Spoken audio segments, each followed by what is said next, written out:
በስመ አብ ወወልድ ወመንፈስ ቅዱስ አሃዱ አምላክ። ሰላም ኦርቶዶክሳውያን ተከታተልቲ ዩቲዩብ ወንጌል ለኩሉ በብዘለኹሞ ሰላም እግዚአብሔር ይብዛሕልኩም። እንሆ ለማዓንቲ ኣብ ዙርያ ጥምቀትን ገሃድን እንታይነት ጥምቀትን ገሃድን ክንነጋገር ኢና። በመጀመሪያ ደረጃ እንሪኦ ጎይታ ኢየሱስ ክርስቶስ ኣብ ዮርዳኖስ ከይዱ እዩ ተጠሚቁ። ንምንታይ ኣብ ዮርዳኖስ ተጠመቀ? ንምንታይ ከይዱ ተጠመቀ? لمن نجار قدامي كنرينا بخلا عيد الجادما تنقطو لمن تاي بماي جورو يسكسوس بماي يتتميو سلزي بماي كتمق زقاله تاي مستير كمرنا تاي كلنا سلدلي ايو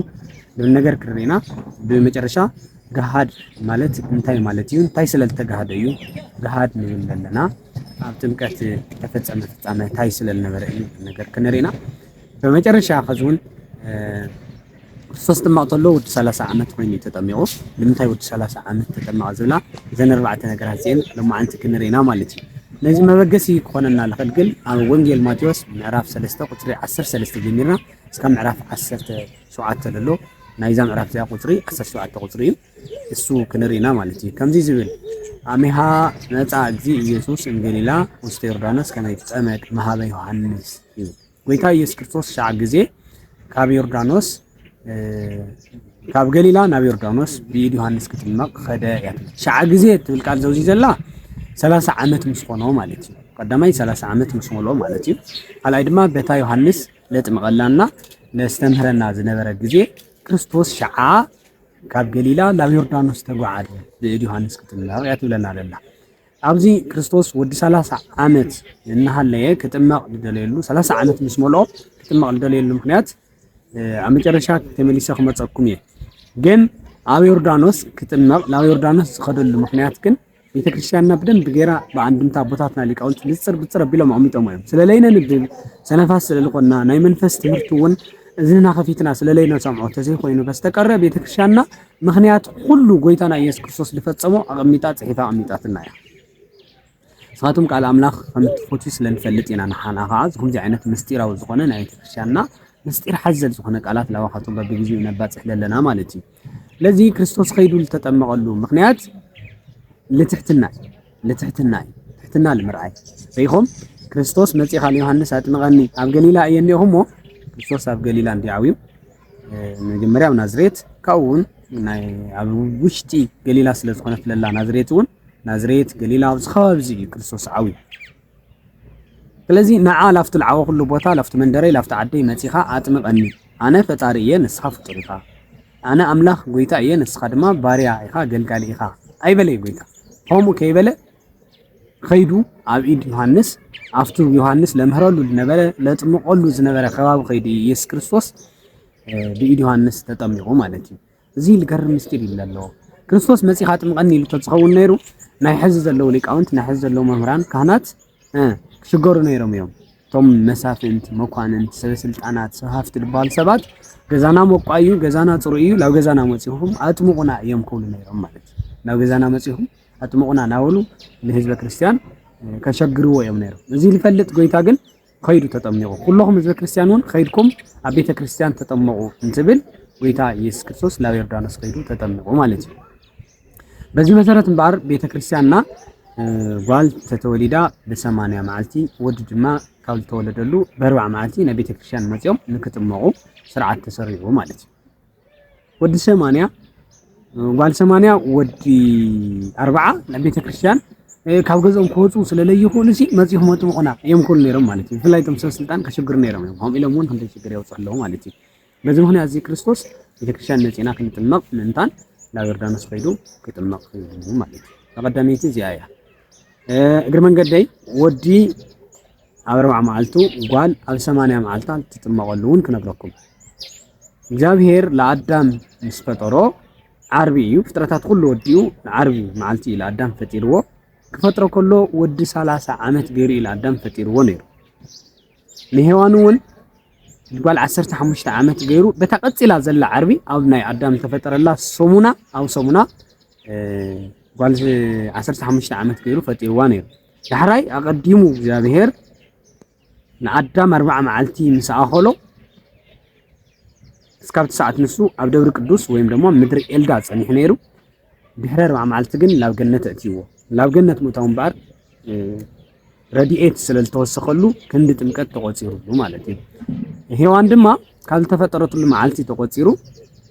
ኣብ 80 መዓልታ ካብ ደብሪ ቅዱስ እግዚአብሔር ልዕል ኣቢሉ ላብ ገነት ኣእቲዋ። ስለዚ ላብ ገነት ብ40 ብ80 ስለለኣተው ወለድና ኣዳምን ሔዋንን ኣንሕና እውን ብ40 ብ80 ላብ ቤተ ክርስቲያን ብጥምቀት ውልድነት እግዚአብሔር ክንረክብ ንኣቱ ኣሎና ማለት እዩ። በዚ ምክንያት እዚ ክርስቶስ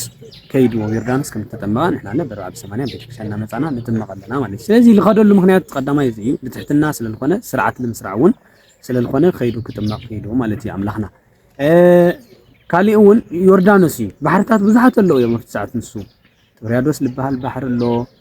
ብዙሓት ባሕርታት ኣብ ዓለም እኒአው እዮም። ውቅያኖስ ሓዊሱ ብዙሓት ባሕርታት እኒአው። ግን ክርስቶስ ኣብ ምንታይ ተጠሚቑ? ኣብ ዮርዳኖስ ክጥመቕ ከይዱ። ኣብ ዮርዳኖስ ዝተጠመቐሉ ምክንያት ቀዳማይ ብነቢያቱ ኣቀዲሙ ኣናጊሩ ስለዝነበረ እግዚአብሔር ለናገሮ እግዚአብሔር ዝተናገሮ ስለለይቀሪ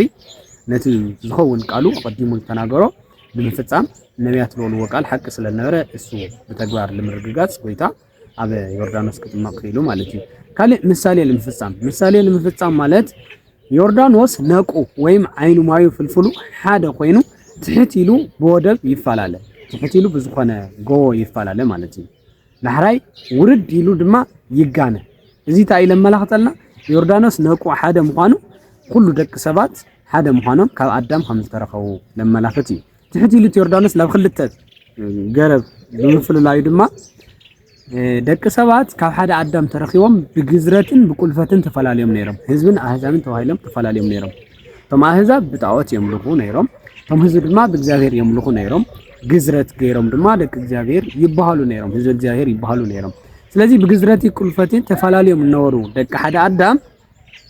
ታ ዮርዳኖስ ትሕት ኢላ ከም እትራኸብ ብጥምቀት ክርስቶስ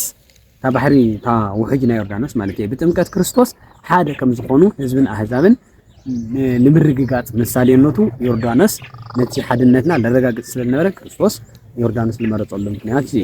ኣብ ጥምቀቱ ባሕሪ ሃዲማ እያ፣ ዮርዳኖስ እውን ድሕሪት ተመሊሳ እያ። ባሕሪኒ ርኤት ወዮርዳኖስኒ ወጎየት፣ ባሕሪኒ ርኤት ወጎየት፣ ባሕሪ ርያ ጎያ ወዮርዳኖስኒ ገባዶ ርኤ ወዮርዳኖስ ድማ ድሕሪት ተመሊሱ ዝብል ትንቢት ዳዊት እውን ነይሩ እሱ ተፈጺሙ እዩ። ስለዚ ዮርዳኖስ ዝገበረሉ ኣብ ዮርዳኖስ ክጥመቕ ለኽእሎ ምክንያት እዚ ምዃኑ ካብ ገለጽና፣ ነገር ግን ኣብ ዮርዳኖስ ክጥመቕ ከሎ ክርስቶስ ብማይ ምዃኑ ንኩላትና ግልጽ እዩ። ብማይ ተጠሚቑ። ብማይ ዝተጠመቐሉ ምክንያት እንታይ ይመስለኩም? ማይ መጽረይ ስለዝኾነ በቲ ልመስል ገይሩ ነጊርና። ጥምቀቱ እውን መጽረዩ ስለዝኾነ ማለት እዩ። ማይ መጽረይ ብፃባ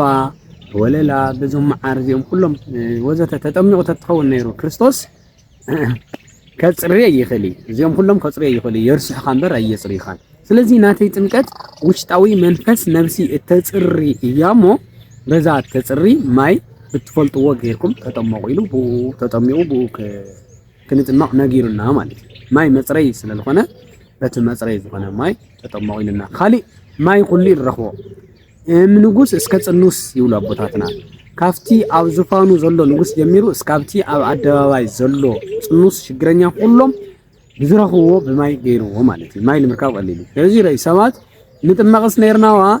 ማዕርሞ ካበይ ነምጽእ ኸቢሩ ዶ፣ ንጥመቕስ ነርናዋ ጻባይ ካበይ ከም ነምጽእ ኸቢሩ ዶ እዮም ኩሉ ነይሮም። ካብ መርስሒ ምዃኑ ብዝዘለለ ወስሩ ንምርካብ እውን ክሽገር ነይሩ እዩ። ጥምቀት ድማ ንኩሉ ሰብ ንነዳይ፣ ንባእል፣ ንነዊሕ፣ ንሓፂር፣ ንቐጢን፣ ንረጒድ፣ ንቐይሕ፣ ጸሊም ለይትብል ንኩሉ ስለዝኾነ ንወዲ ሰብ ወሰብ ንዝኾነ ኩሉ ጎይታ ስለዝኾነ ንፈቕዳለ ነዛ ጥምቀት እዚኣ ዝህባ ዘሎ ንሰብኣ ዓለም ደቂ ኣዳም ስለዝኾነ ኩሉ ብዝረኽባ ገይርዋ ማለት እዩ። ብማይ ዝኾነሉ ምክንያት እምበር ኩላትና ምንቲ ተኸሊሉ ብማይ ረኺብና ክንጥመቕ እዩ። ካልእ ትርጉም እውን ኣለዎ። ክዳን ገዚእኻዮ ብሓድሱ እንተረሲሑ ዘጽሪ ከም ዘሎ ኮይኑ እዚ ክዳን እዚ መጀመርያ ክንገዝኦ ከለና ረቂቕ እዩ። በቃ ምስሊ ከምዚ ብልቃል ቅድሚት እውን ከርኢ ይኽእል እዩ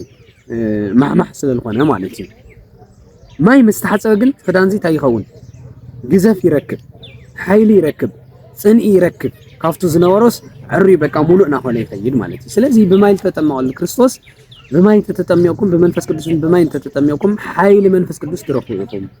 ጽንዒ መንፈስ ቅዱስ ትረኽቡ ኢኹም፣ ጥንካረ መንፈስ ቅዱስ ላባኹም ክፈስስ እዩ እንትብል ብማይ ገይርዎ ማለት እዩ። ንማይ ክዳን ብዓቕሙ ንክዳን እንድሕር ማይ ለሕይሎ ለጽንዖ ተኮይኑ ንስኻትኩም እውን ብሓይሊ መንፈስ ቅዱስ ብጽንዒ መንፈስ ቅዱስ ክትጸንዕሉ ትኽእሉ። በዚ ማይ እዚ ገይርኩም ካብ መንፈስ ቅዱስ ትውለዱ ኣለኹም። ይሉ ጎይታ ከርደና ስለልደለ በማይ ገይሩ ማለት ካለ ሰባት ምስሎም መስተዋት አብለ ይኖረሉ ጊዜ ምስሎም በማይ የምሉር ይነረም ዋላ ከዙን ለማይ ድኑ ልካተሪኻ ምስል ኸይር ይካይ መልክዕ ነፍስ ኸይር ይካይ ማይ ማለት ጥምቀቱን መልክዕ ነውስኹም ዘርኢ እዩ መልክዕ ነውስኹም እትሪኢሉ መልክዕ ነውስኹም እትሪኢሉ ጥራሕ ላይ ሆነስ ርሳሓት ነውስኹም እተርሕቁሉ ስሬት ኃጢአት እትረኹሉ እዩ እንት بسامنا التحسبت رسيحة زنبرت خدان من لج إلى خمت تصري بتمكن التحسبت نفسي إحنا قا بهز أو نتنا إنا نتنا أرثوذكساويان جن أبنوس اللي من أب خالي إمنة تاس النور سوات ملتيهم عبيت الغون فز تماغو كم خزل تولد هز أو نتي كم خزل بتصوري ماي بأورجينال زغنا سامنا التحسبت سامنا خدان من لج إلى خمت تصري بتمكن التحسبت نفسون تتصر مخانا كمون حين تركب مخانا كمون ملكع نفسنا نرء مخانا تتطميعنا بإنسان قيتا كردنا بتزمثل بماين بمنفس قدوس تطمعوا إلنا مالتي زي بتكباري كريستوس غيرو قدمي إلى جن كماين كمنفس قدوس تزيول توليدكم منجست أملاك يتورثنكم إلنا نيري بوانجيل يوحنس معراف 3 وتر حدا جميرنا نو تاريخ الله نيقوديموس بحال سباي مسيو بقتل مس كريستوس كيمهار حفيرو مخنياتو سو حلقه ينيرو بعل سلطان ينيرو هفتام ون ينيرو ممهر سلالنبر تممهرس يمهر الله كهفتام سا اغرزي يودق الله بعل سلطان ناسي لاو خالي قيدو سلطان عدنا واردو شمت عدنا حسيرو كولن يوم يلو سلالفرحه بفلاي خالي ترغمون الله لاو كريستوس لخدن كريستوس نسو نيسوس كريستوس ود እግዚአብሔር እዩ አምላክ ወልደ አምላክ እዩ ለመስከረ መምህር ዘው አማኒ ለመስከረ كم مقربنا كم ناتنا حبرت يسوق قبل أيه دوسيهم سل النور إذا ما هنا زي فريحه بليت خيدوا لا يسوع كريستوس كمان ويتا يسوع كريستوس مهيروا هلا أي تزيد وليد كم من استملاك كتورس أي تخليني هاي الوا يكلنو سو درت ولد بوي أو استمكر سو مو يتولد داقمة سبسي مستولد مو مسعبه كمان يسول لا كرس إنه عاتي وخلا أي ولد كم يجري خيل الوا لا كرس إنه عاتي وخلا أي ولد يهون كذي لكذا ويتا تردو كماين كمن فسق قدسن زيتولد ايدحني يلل كلام تاي كماين كمن فسق قدسن مولات فزون دنجيرو بيتا كريستوس ارديو كاب سغال تولد سغاي تكابنكم نبهم تولدو مولاد سغا طرح يلو كاب سغال تولد سغاي وذا تولد منفس وتو كمنفس تولد ግን መንፈስ ይሉ ትሙላጂ ካብ እግዚአብሔር ተወለድዎ በማይን በመንፈስ ቅዱስን ምን ታንደቅ መንፈስ ቅዱስ ክትሆኑ ተወለድዎ ሙላዲ سلطان እግዚአብሔር ምንታን ክትረኹ ተወለድዎ ሙላድ ይሉ ጌታ ኢየሱስ ክርስቶስ አርዲዎ ወንጌል ዮሐንስ ምዕራፍ 1 ቁጥር 10 ተከልተውን አለው ወለለህ ተወክፉ ወሃውም ስልጣን ወልደ እግዚአብሔር ይኩኑ ለእለ አምኑ በስሙ ቶም ለተቀበሉ ወልክርስቶስ አምላክ ይሎም አሚኖም ተቀበሉ ወሲ ውልድ እግዚአብሔር ንክኾኑ ስልጣን ሃዎም ትውልድነት እዚ ከዓ ካብ ስጋን ደምን ካብ ፍትወት ሰብአይን ሰበይትን አይኮነን አላ እግዚአብሔር ተወልዱ ካብ እግዚአብሔር ይምሉለድዎ ይሉ ክርስቶስ ካብኡ ክንውለድ በጥምቀት ባዕሉ ተጠሚቁ በቃሉን ተጠመቁ ሰዊኹ አርኢና ማለት ስለዚህ በማይል ተጠመቀሉ ምክንያት በትዝሞስለዩ ማይ መንጽረይ እዩ መንጽህ እዩ መንፈስ ቅዱስውን መጽረይ መንጽህ እዩ በጥምቀት ገይሩ የጽሬና የንጽህና ሆኑ እንተማላክት በማይ ተጠመቁ ማለት ክብር ምስጋና ለአምላክ ማለት ነው በማይል ተጠመቀሉ ምክንያት ካብዝሁ በወዱዚ ካሊ ትርጉሙን አለው ተሐድሶ ስጋው ተሐድሶ ሕዳሴ ናይ ሰው ጋሃ ትረኾ በማይ ከምልኾነ حداسي نفسه نركب بماء حداسي نفسه يركب بماء ناونت سويتي لتبلاش شغله نتليوا كتحدثوا تدليا خلاص تصرح تدليا تقطقطمو بماء لوس بلا يا تحدثوا مالت خلاص تصرح لا ارجه لتسوابره قلعي كبكب بلن خلاص طحينن غديتا تحدثن شغله صرحوا تدلين بماء غيرن للوسو لازم غنيازي سخاتم تحدثوا بماء بيتمكت يلو ክርስቶስ ሪና ማለት ነው ንሱ ጥራህ አይኮነን ስጋው ተፈሮ ናይ ልርቃ ስጋው ተፈሮ አማይ ይኔሩ አማይ ከይደም ይም ለሐፀይው ስጋዊ ሕፀ ተፈሮ ማለት ሕፀይ ስጋዊ ሕፀ አማይ ገይሮም ከም ለሐፀዩ እቶም ናይ ቀደም ናይ ኦሪት ቦታትና መንፈሳዊ ሕፀ ለመንግስተ ሰማያት ዝሐፀኩሙን በማይ ገይረ እየን ትብል ካሊ ተወሳኹን ኣሎ ቀደም ሰብአትካት በዘመን ነው ማለት እዩ በማይ በፍሉሕ ማይ ጠፊኦም ነይሮም ግብፃውያን ውን بمسفرون غينهم مسنقصهم بفلوح ماي يخونس بتي بحيرة إرترا يوم طفيهم نيرو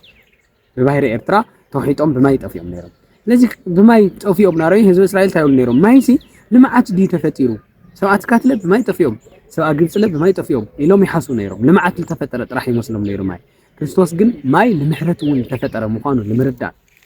ደልዩ ብማይ ተጠሚቑ ክብለና ክኢሉ ማለት እዩ። ብማይ ዝተጠመቐሉ ምክንያት ካብ ብዙሑ ውሕዱ እዚ ምክንያቱ ካልእ ድማ ክርስቶስ ንምንታይ ወዲ 30 ዓመት ኮይኑ ተጠመቐ መጨረሻ ክመፅእ ኢለኩም ነይረ። ወዲ 30 ዓመት ኮይኑ ተጠመቐ ንምንታይ ወዲ 30 ዓመት ምስ ኮነ ተጠሚቑ? ክርስቶስ ካብ ኣዴና ቅድስቲ ድንግል ማርያም ኣብ ቤተልሔም ዝተወለደ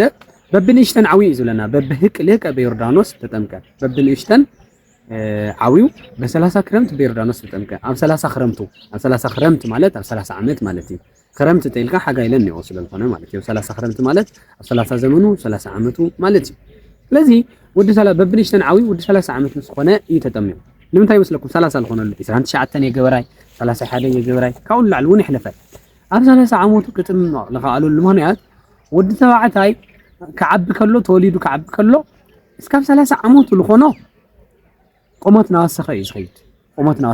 30 ዓመቱ ኣኺሉ ግን እኹል መንእሰይ እኹል ሰብኣይ ኮይኑ ስለለሎ ቆመት ክውስኸ ይኽእል ካብ 30 ዓመት ላዕሊ ማለት እዩ። ስለዚ ወዲ 30 ዓመት ገይረ ለደቂ ሰባት ዝፈጠርኩ ኣነ እየ ደቂ 30 ዓመት ተኮይንኩም እውን እኹላት ሰባት ኢኹም እንትብል ንድሕሪት ከይትምለሱ ድቅድሚት ተጓዓዙ ኣልዎ ዘይእህዝ ዕርፈ ወይ ሓርስ ድሕሪት ኢል ክርስቶስ ዕርፊ ሒዙ ድሕሪት ዝሓርስ ሰብ የለ ይብል ሙሉእ ሰብ ኣኺልኩም ኢኹም እንትብል ወዲ 30 ዓመት ኮይኑ ክርስቶስ ተጠሚቑ ኣብዚ ሕቶ ክመፅእ ይኽእል እዩ። ንሕና ለምስ ክርስቶስ ደቂ 30 ዓመት ኮይና ንምንታይ ደኣ እስካብ 30 ዓመት ሰኢልና ንፀንሕ ታኾይና ኣብ 30 ዓመትና ለይ ጥማቕ ልብል ሕቶ ክመፅእ ይኽእል እዩ። እሱ ምስ ጎይታ ምውድዳር ኣይከኣል። ቀዳማይ ጎይታ ዝገበሮ ኩሉ ክትገብር ኣይትኽእልን ኢኻ ትልተፈቐደልካ ሃማይ ኩኑ ኣነ ዝገበርክዎ ገበሩ ዝበሎ ትገብር ተጠመቑ ኢሉ ትጥመቕ እስካብ 30 ዓመት ክፀንሕ የተልካ ግን ኣይከኣል። ክርስቶስ ኣብ 30 ዓመት እየ ዝጥመቕ ኢሉ እስካብ 30 ዝፀንሐሉ ምክንያት እስካብ 30 ዓመት ከም ንፀንሕ ይፈልጥ እዩ ርግፀኛ እዩ። ንሕና ግን እስካብ 30 ዓመት ንፀንሕ ዲና ንፀንሒ ዝፈልጦ ነገር ስለሌለ ገና ብህፃውንትና ክንጥመቕ ከም ዘለና ቤተክርስትያን ቀዲማ ነጊራትና ማለት እዩ። ስለዚ ብኸመይ ንወዳደር ኢና ካልእ ድማ ክርስቶስ ንኣዳም ወዲ 30 ዓመት ገይሩ ይፈጢርዎ ኢለኩም ነይረ። ስለዚ ወዲ 30 ዓመት ኮይኑ ተፈጢሩ ኣዳም ላብ ገነት ዝኣተወ እታ ውልድነት እግዚአብሔር ኣውሲድዋ ዝነበረ ክምልሰሉ ስለዝኾነ ላውዚ ምድሪ እዚ መፅእ ዘሎ ውልድነት ደቂ ኣዳምን ክምልስ ዝመፀ ምዃኑ እንተረጋግፅ ኣዳም ወዲ 30 ዓመት ገይረ ፈጢረዮ ውልድነት ሂወውን ላብ ገነት እትየ ነይረ ታ ውልድነት እዚኣ ግን ኣውሲድዋ እንትብል ውልድነት ኣዳም ክምልስ እየ ልጥመቕ ለለኹ ኢሉ ከርደአና ስለልደለየ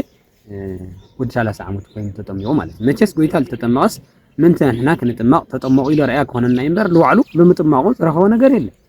እንታይ ክረክብ ኣርኣያ ግን ኣቕሚጡ ስርዓት ግን ሰሪዑ ንኣና እዩ ልጥመቕ ዘሎ ውልድነትና ክምልሰልና ስርዓት ክሰርዐልና ክንጥመቕ ከም ዘለና ከምህረና ስለልደለየ እዩ ተጠሚቑ ደሞ ጎይታ በኣምላክነቱ ኣጥማቕ እምበር ተጠማቐ ይኾነን። ነዚ እኮ እዩ ኣብታ መበገሲ ዝገበርና ርእሲ ማቴዎስ 3 ቁጥሪ 13 ጀሚራ ንንባ ሂድግ ምእረሰ ኢልዎ ዮሃንስ ኣጥምቐኒ ምሰሎስ ዮሃንስ ኣውይዎ ነይሩ ሓደ ግዜ ስሕደግ ኢልዎ ንምንታይ ሓደ ግዜ ስሕደግ ኢልዎ ይመስለኩም? በኣምላክነቱ ኣጥማቕ እምበር ተጠማቐ ስለለይኮነ ብሰውነቱ ተጠሚቑ ጎይታ በኣምላክነቱ ተጠማቕ ልብሎ የብሉይ። ካልኣይ ድማ ብፈቓድ እዩ ልጥማቕ ጎይታ ብግዲ ተጠማቕ ልብሎ የብሉይ። ሓደ ግዜ ልጥማቕ ጎይታ ንሕና እውን ሓደ ግዜ ኢና ንጥማቕ ሓደ ግዜ ልተጠማቕ ካልኣይ ተጠማቕ ልብሎ ኣካል ስለለየለ ጎይታ ሓደ ግዜስ ሕደግ ደኣ ኢልዎ። ዮሃንስ ኣነ ከመይ ገይረ በባኻ ክጥመቕ ንስኻ በባይ ክትጥመቕ ኣይግበአካ ኣነ እየ በኣኻ ልጥመቕ ልግበአካ ኢሉ እዩ ኣውይዎ ነይሩ። ንኻልኦት ከጥምቕ ከለኹ ብሽምካ ከጥምቕ እየ ቅዱስ ያሬድ ያገሊፅዎ ኣሎ። ንዓኻ ከጥምቐካ ከለኹ ንምንታይ እንታይ ለኸጥምቐካ ክእል ኢሉ ጨኒቕዎ ነይሩ። እንታይ ናበለ ከም ለጥመቖ ቅዱስ ያሬድ ነጊርና ኣሎ ኣብ ድጉ ቅዱስ ያሬድ ነጊርና ኣሎ። ስለዚ እንታይ ለኸጥምቐካ ስመ ኣብ ብከ ወስመ ወልድ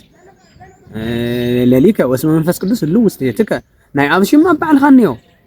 ስም ወልድ እውን ባዕልኻ ወልዲ ኢኻ ስም መንፈስ ቅዱስ እውን ኣብ ውሽጥኻ ምሳኻ እኒኦ ባደ ሰዋ ኣጠምቅ በስምካ ኣጠምቅ ንኻሊእ ተጥምቕ ከለኹ ብሽምካ ጥምቕ እየ ወቻከ ሰዋ ኣጠምቅ በስመ መኑ ኣጠምቅ ንዓኻ ከጥምቐካ ከለኹ ብስምታይ ብስም መን ገይረ ከጥምቐካ ኢሉ ጨኒቕዎ ነይሩ ዮሃንስ መጥምቅ ማለት እዩ። እዙይ ከቢዱ ጎይታ እንታይ ኢልዎ ይመስለኩም? እዛ ቀፂለ ልብለኩም ቃል ብደንቢ ሓዝዋ ኢኹም ወልዱ ለብሩክ ከሳቴ ብርሃን ተሳሃለኒ በል ወዲ ብሩኽ ገላፂ ብርሃን ይቅረበለኒ ናበልካ ኣጥምቐኒ ኢሉ ወዲ ብሩኽ ገላፂ ብርሃን ይቅረበለኒ ናበልካ ኣጥምቐኒ ኢሉ ደግም ረዩ ዮሃንስ መጥምቅ ወልዱ ለብሩክ ከሳቴ ብርሃን ተሳሃለኒ ናበለ እየ ጥምቕዎ ማለት እዩ። ወልዱ ለብሩክ ከሳቴ ብርሃን ተሳሃለኒ ናበለ ንኢየሱስ ክርስቶስ ኣጥምቕዎ ኣንሕና ግን ክንጥማቕ ከለና ቀሳውስቲ ቦታትና ተጥምቑና ዘለዉ ታይናው እዮም ለጥምቑና ኣጠምቀከ በአብ አጠምቀከ በወልድ አጠምቀከ በመንፈስ ቅዱስ ይኩን ስምከ ገብረ እግዚአብሔር ገብረ ኢየሱስ ገብረ ማርያም ገብረ ስላሴ ናውሉ አቦታትና ዓመተ ኢየሱስ ወለተ ኢየሱስ ናውሉ የጥምቁና ማለት አጠምቀከ በአብ አጠምቀከ በወልድ አጠምቀከ በመንፈስ ቅዱስ ብስም ስላሴ ኢና ንሕና ንጥመቅ ናይ ክርስቶስ ግን ቀዲመ ነጊረኩም ዮሐንስ ታይልኩም ንጥመቆ ብስም ስላሴ ንጥመቀሉ ምክንያት ከዓ ክርስቶስ በዓሉ ይነጊርና ወንጌል ማቴዎስ ምዕራፍ 28 ቁጥር 19 ተሪኹም ወንዘ ታጠምቅዎሙ በሉ በስመ አብ ወወልድ ወመንፈስ ቅዱስ በስመ አብ በስመ ወልድ በስመ መንፈስ ቅዱስ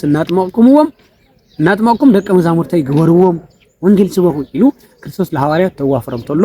በስም ስላሴ ከምንጥመቅ አብ ወልድ መንፈስ ቅዱስ ብዝብል ስም ከምንጥመቅ ተረጋጊጽሎ ስለዚህ ወልድ ለብሩክ ከሳቴ ብርሃን ተሳሃለን እናበለ ዮሐንስ መጥምቅ አጥምቅዎ ለክርስቶስ ማለት ከጥምቆ ከሎ ታይ ተፈጽሙ መስለኩም ፈልሁ ማያት ዲበርሱ ኣብ ርእሲ ክርስቶስ ማያት ፈሊሑ ማይ ፈሊሑ ዮርዳኖስኒ ገባ ድሬው ዮርዳኖስ ድሕሪት ተመልሱ ባሕሩን ሪአ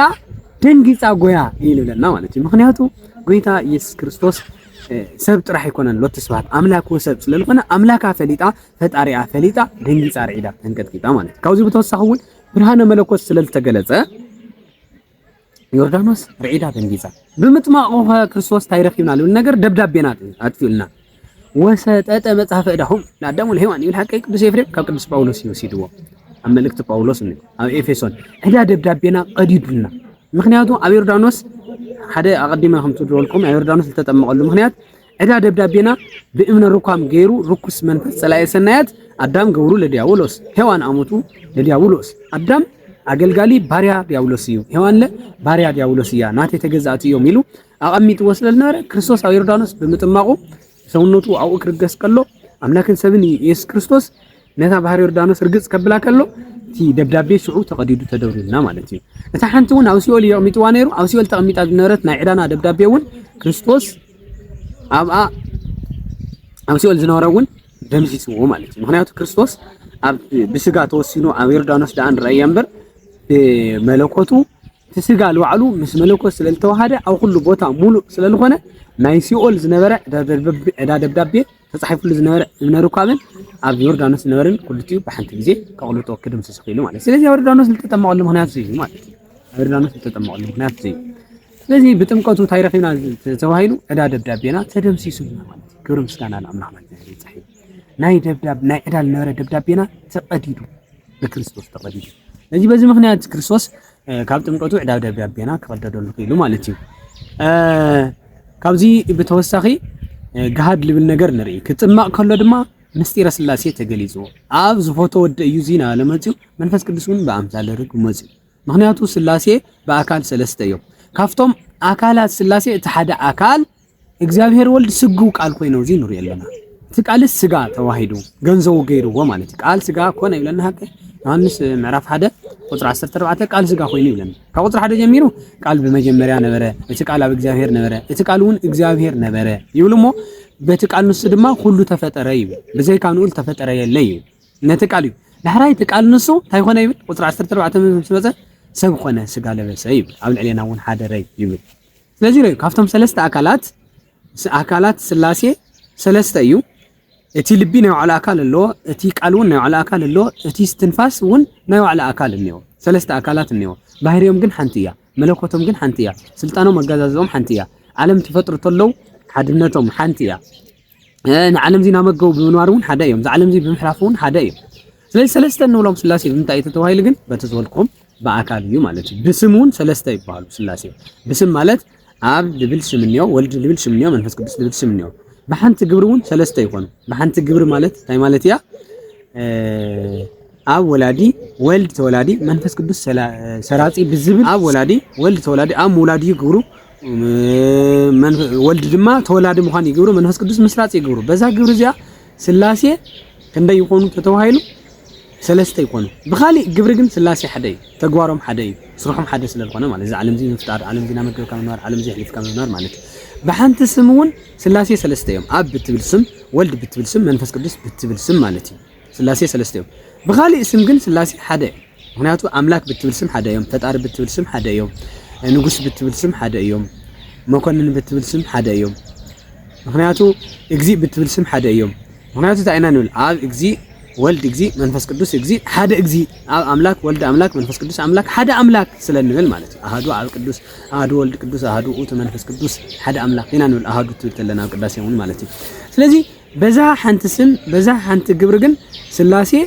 ክንደዮ ሰለስተ እዮም ሓንቲ ስም ዘልኩም አብ ወልድ መንፈስ ቅዱስ ልብላ በዘን ስማት እዚኦም ግን ሰለስተ እዮም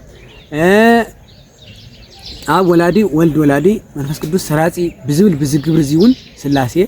ክንደዮ ሰለስተ እዮም ብኻሊእ ግን ስላሴ ሓደ እዮም ማለት ካብዚ ወጻኢ በዘለ ግን ሓደ እዮም ስለዚ በአካል ለሰለስተ እዮም ትልብ ናይ ዋዕላ አካል ነው ትቃል ናይ ዋዕላ አካል ነው መንፈስ ቅዱስ ውን ትስትንፋስ ማለት እዩ ናይ ዋዕላ አካል ነው ማለት ስለዚህ እቲ አካላዊ ቃል ለውልናየ እግዚአብሔር ወልድ ስጋ ለዊሱ ኣብ ዮርዳኖስ ብኢድ ዮሐንስ ክጥማቅ ከሎ ተአካላዊ ልቢ እግዚአብሔር ኣብ ድማ ዝፎትዮ ወደይ ናለ መጽዩ መስኪር ነው እግዚአብሔር ኣብ ዝፎትዮ ወደይ እዩ ይብለሎ ይናገረሎ ቃል ይውጽሎ ተቃል ንሱ ናይ መን ቃል ይተልኩ ትስጋ ለዊሱ ኣብ ዮርዳኖስ ልጥማቅ ለሎ ቃል በተቃል ንሱ ይምበር ቃል ቃል ይውልኝ ምክንያቱ ወልድ አካላዊ ቃል እግዚአብሔር ወልድ ለዋዕሉ ቃል ኮይኑ ቃሎሙ ለአብ ወለመንፈስ ቅዱስ ለአብ ለመንፈስ ቅዱስ ቃሎሙ ምክንያቱ አብ ቃሎ ይኒ ተዋሂሉ በቃ እግዚአብሔር ወልድ ቃሉ ለአብ ለመንፈስ ቅዱስ ለሲ ናይ ቃል ልብ ከማበኛ ተተዋሂሉ እግዚአብሔር አብ ለዋዕሉ ልብ ኮይኑ ለወልድን ለመንፈስ ቅዱስን ቃላቶም እግዚአብሔር አብ ለዋዕሉ ልብ ኮይኑ ለወልድን ለመንፈስ ቅዱስን ቃላቶም ህይወቶም ከመን ወልድን ለመንፈስ ቅዱስን ቃላቶም ህይወቶም ከመን ይተልኩም እግዚአብሔር መንፈስ ቅዱስ ለዋዕሉ ስትንፋስ ህይወት ኮይኑ ነአብን ነወልድን ውን ህይወታቶም ስትንፋሳቶም ስለዚህ ራይ አብ እዚ ዝፎት ይወደይ እዩ ናለ ናተናገረ ልመጽለሎ ለምስክርለሎ በደመና ሆይኑ በቲ ስጋ ለቢሱ አብ ባህር ንሪኦ ለለና ቃል እዩ ማለት ቃል አብ ቃል መንፈስ ቅዱስ ይዝባል እግዚአብሔር ወልድ ቃል አብ ቃል መንፈስ ቅዱስ እግዚአብሔር አብ ልብ አብ ወልድ ልብ መንፈስ ቅዱስ እዩ እግዚአብሔር አብ ለዋዕሉ ልብ ሆይኑ ለወልድን ለመንፈስ ቅዱስን ልባቶም እዩ መንፈስ ቅዱስን ለዋዕሉ ህይወት ወይም እስትንፋስ ሆይኑ ነአምን ወልድን ህይወቶም እስትንፋሶም ስለሆነ ማለት ስለዚህ አብ ዝፎቶ ወደይ እዩ ኢሉ ተመስክርተሎ አካል አውን ተገሊጽሎ መንፈስ ቅዱስን በአምሳለ ርግ ወሪዱ እንት ቀቢሉ ዘተሎ አካል همزلوت ቅዱስ መንፈሱን ተረጋግጾሎ ማለት ነው ስለዚህ ምስጢረ ስላሴ ተገለጸሉ ተጋሃደሉ ዕለት እዩ ጥምቀት ንውለሉ ምክንያት በዚህ ምክንያት ሲ ባርጋሃድ ባለ ለዚህ ተጋሃደሉ ማለት ነው ምስጢረ ስላሴ ተግሂዱ ማለት ነው አምንታይ ኣብ ዮርዳኖስ ለመጀመሪያ ጊዜ ምስጢረ ስላሴ ቅድመ ልደተ ክርስቶስ አቡሊ ኪዳን በምሳሌ ይግለጽ ነይሩ በምሳሌ መልኩ ይግለጽ ነይሩ በተፈላለየ ምሳሌ ሰለስተ ነገር ናይ ስላሴ ይግለጽ ነይሩ ናአምነት ዳ አብርሃም ስላሴ መስአተው አብርሃም ሳራ ታይልዋ ነይሩ ሰለስተ መስፈር ሕሩጭ ስፈርሞ ኣብ ሓደ ጋግር ይይሉ ሰለስተ መስፈር ሕሩጭ ግበር ልበለሉ ምክንያት ስላሴ በአካል ሰለስተ ዮም ልብል ምስጢር እግዚአብሔር ስለገለጸሉ ኣብ ሓደ ጋግር ሓደ ሕምባሻ ድማ ግበር ይልወለሉ ምክንያት ድማ ስላሴ በባህሪ በመለኮት ስልጣን በገዛዛ ሓደ ዮም ልብል ምስጢር ስለተገለጸሉ ማለት ካሊ ትርጓሜታቱን አለው ስለዚህ ብሉይ ኪዳን ምስጢረ ስላሴ በሰፊሑ ተገለጸ ነይሩ አዲስ ኪዳን ግን ክርስቶስ መጽኡ 30 ዓመት ኮይኑ ተማቅተሎ ለመጀመሪያ ጊዜ ኣብ ዮርዳኖስ ምስጢረ ስላሴ ተገለጸ ለኻላይ ጊዜ ኣብ ደብረ ታቦር ውን ተገለጸ ኣብ ደብረ ታቦር ውን ተገለጸ ኣብ ደብረ ታቦር ምስጢረ ስላሴ ማለት እዩ ኣብ ዝፎት ወደይ ይይሉ መንፈስ ቅዱስን በአምሳለ ርግ ተመሳሳለ ደብረ ታቦር ወሪዱ እዩ ማለት ስለዚህ ስላ አካላት ስላሴ ሰለስተ እዩ ንውለሉ አፋ መሊአ ኦርቶዶክስ በሰፊሑ ተምረሉ ገዛና ዛ ቅድስት ተድጀና እዚ ምክንያት እዚ እዩ ማለት ኣብዛ ቅድስት ቤተክርስቲያን ዚኣ ይኹም ለለኹም ኣሕዋትሓት ኣብዛ ቅድስት ቤተክርስቲያን ዚኣ ክንህሉ ክንርከብ ለገበረ አምላኽና እግዚአብሔር ስሙ ተኸበረን ተመስገነን ይኹነልና ገሃድ ማለት እንባር እዚ እዩ ኩራን ኣሕዋትሓት ምስጢረ ስላሴ ተጋሃደሉ ማለት እዩ ምስጢረ ስላሴ ከዓ ብመልአተ ይኾነ ይክፍለጥ ልኽእል ምስጢር ተዋሃለሉ ምክንያቱ ዓለ አይምሮ እዩ ስለዓለ አይምሮ ስለልኾነ እዩ ምስጢር ተዋሂሉ እምበር ቤተክርስቲያን ሕውእ ልኾነ ነገር የብላይ ኩሉ ብምስጢር ገይላ እያ ተምራህረ ተኸቢድ ነገረውን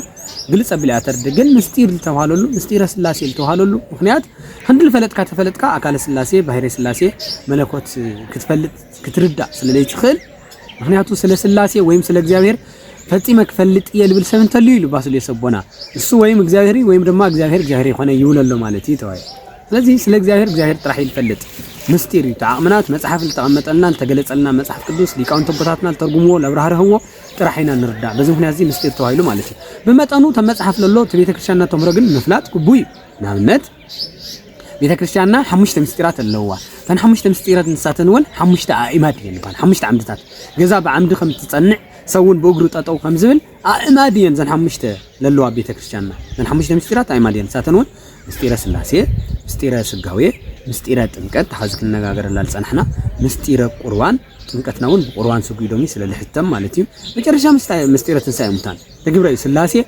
በአካል ሰለስተ በባህሪ ሓደ ኢልካ ምርዳእ ምስጢር እዩ ከመይ እዩ ባህሪ እዩ ባህሪ ስላሴ ከመይ እዩ አካለ ስላሴ ከመይ እዩ ልብል ነገር ግን ልዕሊ ህሊና ኢል ተገለጾ እግዚአብሔር ልገለጾ ጥራሕ ኢኻ ትርዳእ ምስጢረ ስጋዊ ማለት ድማ ካፍቶም ሰለስተ አካላት ሓደ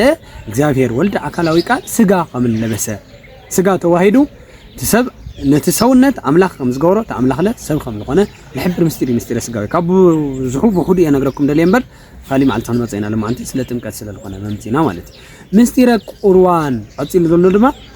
ምስጢረ ጥምቀት ሳልሳይ ምስጢረ ጥምቀት ክርስቶስ ተጠመቁ ኢሉ ንዓና ተጠመቁ ልበለና ማለት እዩ በዓል ተጠመቁ ልበለና እዚ ድማ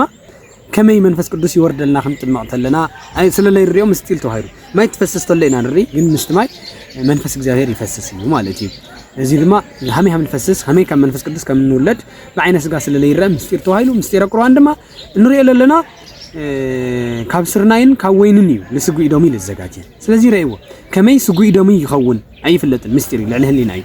ንእግዚአብሔርስ ካብቲ ህብስተ ልዕል አቢሉ ታይልዎም ነይሩ ለሐዋርያት እዚ ስጋ እዩ ካብቲ ጽዋዕ ለልዒሉ ታይልዎም ነይሩ እዚ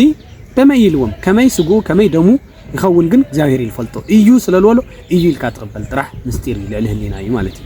ቀጽሉት ናይ መጨረሻ ዘላ 50 ምስጢረ ትንሳኤ ሙታን ከመይ ንትስእ ከመይ መንግስተ ሰማያት ነብር ምስጢር እዩ ልዕሊ ህሊና እዩ እግዚአብሔር ጥራሕ ስለልፈልጦ ምስጢር ክባል ኸይል ግን ዘን 5 ምስጢራት ዘን ምስጢረ ስላሴ ምስጢረ ስጋዊ ምስጢረ ጥምቀት ምስጢረ ቁርባን ምስጢረ ትንሳኤ ሙታን 5 ግን ክንሕዘን ይግባእ ሶኢልና ጥራሕ 5 ታረአን ለይኾነስ ምስጢረን ውን ጥረቕ ኢልና ክንርድእን ይግባእ እዩ ካሊ ግዜ ክምልሰኩም እየ ገሃድ ልተዋሃለሉ ምክንያት ግን ምስጢረ ስላሴ ልተገለጸሉ ስለልኾነ እዩ በዚ ምክንያት ቤተክርስቲያንና ገሃድ ኢላ አዋዜማ ዕለት 10 ኩሉ ግዜ ትጾም ማለት እዩ በዓመቱ ኩሉ ግዜ ዕለት 10 ንጾም ሰብ ግን ይዋዛገብሎ ዝገሃድ ናይ ሎሚ ሰንበት እዩ ኢሉ ለሎ ተዋዜማ ጥምቀት ሞ ማዚና ንጾም ይብል ሰብ በቃ ሰንበት ጥራሕ ኢኻ ትጾም ከምቲ ኣብ ጾመሮ ዓውሽቲ ለሎ ቀዳሚ ሰንበት ይኮ ሰንበት በኸመይና ንጾሞ ካብ ጥላ ጥራሕና ንጾሞ እምበር እስካ ክንዲ ሰዓት ቀዳሚ ሰንበት ይጾሙ ልብል ነገር የለ ቅዳሴ ካ ቅዱስ ካ ክትጾም ስለዚ ናይ ሎም ሰብ ገሊዩ ዓርቢ ኢኹም ትጾሙ ይብለና ኣሎ ድብል ሰብ ነው ዓርቢ ይጽወም ምክንያቱ ሰኑ እዩ ዝውዒል ዘሎ ጥምቀት ዋዜሙ ካ ማዕዚ ሆን ለማለት እዩ ሰንበት ይኸውን ለማለት ስለዚ ሰንበት ጥራሕና ንጾም እምበር ዓርቢ ናይ ዓርቢ ንጾም ክልተ መዓልቲ ቀዳሚ ሰንበት ይሁን አይጽወም ምክንያቱ ጾመሮ ዓውሽቲ ሲ ናይ ቀዳማ ናይ ሰነሳ ጥራሕና ንጾም እምበር ኣብ ጾመሮ ዓውሽቲ ለለው ጾማት ከምታይ ንጾም ምሽ ካሊ ንጽወም ይውል አው ጥራሕ ይልጽወም ሲልካ ካብ ጥላ ጥራሕ ይኻጽም ማለት ስለዚ ገሃድ ውን ማለት ዋዜማ ጥምቀት ሰንበት ሎሙ ውዒላ ስለለላ ጥራሕ ካብ ጥሉላት ንጽው ሰንበት ካሊ ጾም ክጽወም ስለለይ ተፈቀደ ቀዳምና ካሊ ጾም ክጽወም ስለለይ ተፈቀደ ማለት ስለዚ ጥራሕ ካብ ጥሉላት ኢና ንጽውም ንቁጥል ነገር ክነግረኩም ክሕብረልኩም ስለደለኹ ቅዳሴ አቀዲሶም ልቆሩ ቶም ልቅዱሶ አቦታት ግን ንግሆ በሊዖም ከቋርጽ ይግባእ ምክንያቱ ለይቲ ስለልቅዳስ ለይቲ ቅዳሴ ስለልውጻ ናብነት ሰዓት 10 አካባቢ ልወጹ ተኮይኖም ኳስ 8 ሰዓት 10 ሰዓት ይወጹ እዮም ቅዳሴ ተይልና 8 ሰዓት ክውስኹም ካብዚ መዓልቲ ሰንበት ማለት ከም መዓልቲ 8 ሰዓት ክውስኹም እዩ ማለት ታይ ማለት እዩ ሰዓት 4 አካባቢ በሊዖምስ ከቋርጽ ነዎም ንምንታይ 18 ሰዓት ምን ተካኽለሎም ቅድመ ቁርባንስ 18 ሰዓት ክትጸውም ምን ይካልብል ስርዓት ቤተክርስቲያንና ስለለሎ ቶም ቅዳሴያን ንግሆ በሊዖም ከቋርጹ ይኹሉ ተረፈለሎ ሰብ ለይቆርብ ለይቅድስ ዝኾነ አካል ግን በቃ ካብ ጥላት ጥራሕ ይልቁጥ ማለት ካብ ጥላት ጥራሕ ይልቁጥ ገሃድ ሰንበት ተውዒል እዚያ ክነግረኩም ስለልደለኹ ገሃድ ማለት ትርጓሜ ግን ምግላጽ ምስጢረ ስላሴ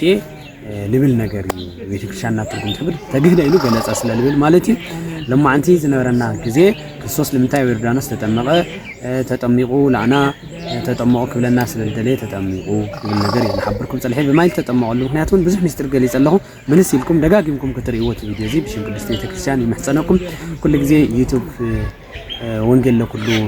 ቻናልና ኢልኩም ተረዲኹም ትከታተሉ ኣሕዋት ብጣዕሚ ኣድናቆተለኒ እትዎ ዘለኹም ኮሜንት ውን ሃናጻይ ዝኾነ እዩ ርእይተኹም ኩሉ ናተቀበልኩ ርእይተኹም መሰረት ጓዓዝ ኣለኹ እየ ከይትፍለዩኹም ክትታልኩም ከይፍለዩ ኣነ ውን ኣይፍለየኩምን ኩሉ ግዜ ወቅታዊ ዝኾነ ይኹን ወይም ደግሞ ይጠቅሚ ኢለ ለሓሰብክዎ ሰለስተ ነገር እየ ዝመፀኩም ቀዳማይ ወቅታዊ ካልኣይ ድማ ለኣኻቱም ይጠቅሚ ኢሉ ለሓሰብክዎ ለኣኻቱም ኣባፅሕየ ሳልሳይ ሕቶታትኩም ንምምላስ ሕቶኹም ለኣኻቱም ሓስኩ እየ ልመፅእ ኣነ ስለዚ በዚ መሰረት እዚ ቻናልና እዩ ኢልኩም እትከታተሉ ኩልኩም ብሽም ቅድስት ቤተክርስቲያን ብጣዕሚ ከመስግነኩም ይደሊ እንኳዕ ናብ ብርሃነ ጥምቀቱ ብሰላም ብጥዕና ይብፅሐኩም ናይ ማህሌት ለኣመሰሉ ናይ ታወት ዕጅብና ክንኸይድ ከለና ለመሰሉ ቪድዮታት ውን ናባኻቱም ክለቅቕ እየ እግዚአብሔር አምላክና በዓልና ተባረከ በዓል ይግበርና በጥምቀቱ የንጽህና ይባርከና የጽሬና ይቀድሰና ጥምቀት ነፍስና እንጸርየሉ ቅዱስ ዓብይ ምስጢር ፈጣሪና ለሃብና ይሙ ፈጣሪና እግዚአብሔር በጥምቀቱ ይባርከና የንጽህና ይቀድሰና በብዘለኹም ሰላም እግዚአብሔር ይብዛሕልኩም ኣብ ውሽጢ ዓድን ኣብ ወፃእን ዘለኹም እግዚአብሔር ብነፍስኹምን ብስጋኹምን ምዕባለ ዕውት ሃፍቲ ስጋ ሃፍቲ ነፍሲ ይዓድለልና ፍላይ ዘመረቀ ዘይ ዓባይ ምረቃያ ሃፍቲ ስጋ ሃፍቲ ነፍሲ ሃፍቲ ስጋ ማለት ኣብ ምድር ከይኸፈካ ብጽቡቕ ናብራ ንኽትነብር ሃፍቲ ነፍሲ ማለት ድማ ንውራስ መንግስቲ ሰማያት እዩ ለዚ ክልቲአን ሃፍቲ እዚአን ሃፍቲ ክልተ እዩ ጥበብ ክልተ እዩ ኩሉ ነገር ክልተ እዩ ጸጋለ ክልተ እዩ ስጋው ጸጋሎ መንፈሳዊ ጸጋሎ መንፈሳዊ ሃፍትሎ ስጋው ሃፍትሎ መንፈሳዊ ጥበብሎ ስጋው ጥበብሎሞ መንፈሳዊ ሃፍትን ስጋው ሃፍትን መንፈሳዊ ጸጋን ስጋው ጸጋን እግዚአብሔር አምላክና ሁላትና ያድለና ይማዕደና ለመኸረና አምላክና ሽሙ ይክበር ይመስገን ወስብሐት ለእግዚአብሔር ወለወላዲቱ ድንግል